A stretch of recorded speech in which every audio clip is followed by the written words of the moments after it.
Part 2 of this NCIS crossover kicks off with a shocking reveal. Tommy Mulligan, the man who confessed to a murder way back in the 90s, has escaped from prison. What makes this so strange is that Mulligan was just weeks away from being released on parole.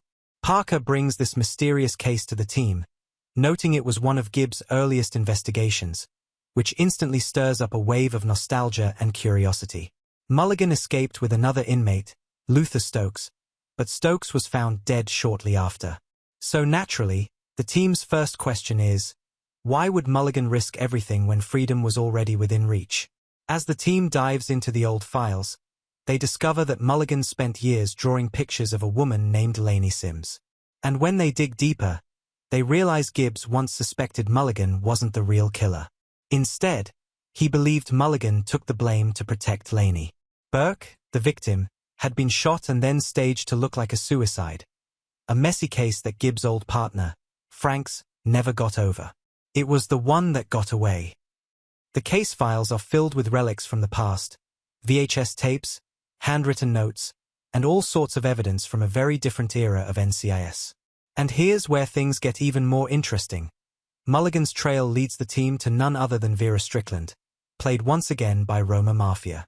Vera worked the case back in the day, and Parker and McGee arrive at her home only to learn Mulligan has already fled, this time on her motorcycle. Vera insists he's innocent and claims everyone back then knew it.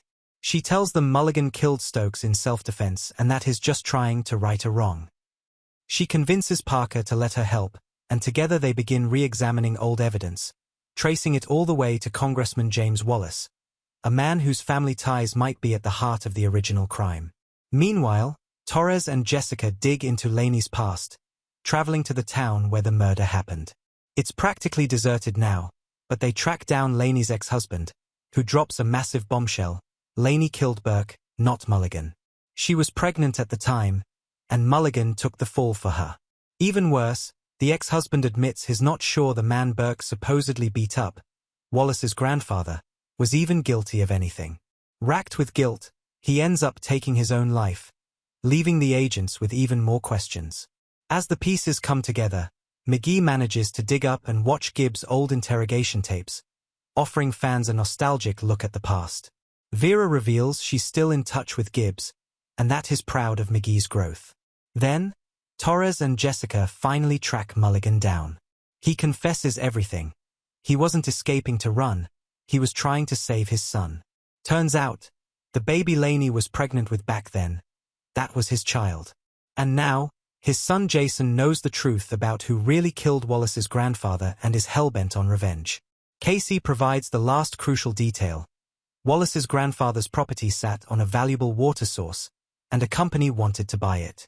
When the old man refused, he was killed, and the land eventually went to Wallace, who sold it for millions. Suddenly, everything clicks. The team races to Wallace's campaign event just in time to stop Jason from assassinating him.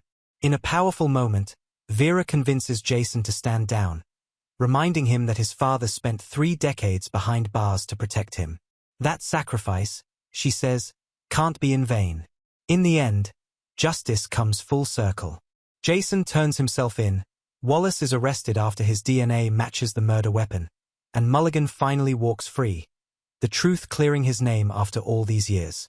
Before the episode closes, Vera thanks the NCIS team for letting her help one last time, bringing the case, and her story, full circle.